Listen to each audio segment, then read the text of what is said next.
نحمده ونصلي على رسوله الكريم اما بعد فاعوذ بالله من الشیطان الرجیم بسم اللہ الرحمن الرحیم۔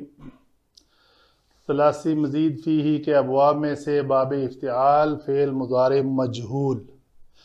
فعل مضارع مجہول میں عین کلمہ ہمیشہ مفتوح ہوتا ہے، یہ عین کلمہ ہے، یہ سب میں مفتوح آ رہا ہے، تو اس کا وزن آ رہا ہے یفتعلو،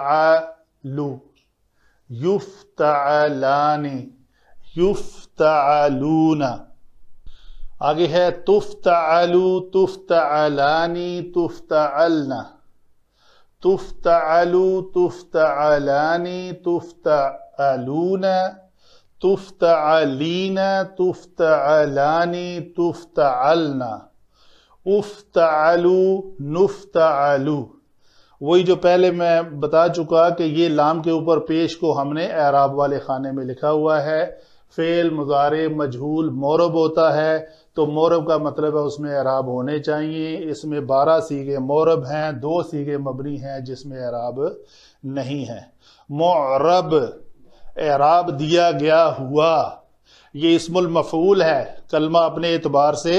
جیسے لفظ ہا میم دال سے باب تفعیل سے اگر اسم الفاعل بنائیں تو وہ ہوگا محمد، تعریف کرنے والا، محمد جس کی تعریف کی جائے۔ تو عین را بال مادہ سے اعرب یعرب سے معرب اور معرب، معرب اعراب دینے والا، معرب جس کو اعراب دیا گیا ہو۔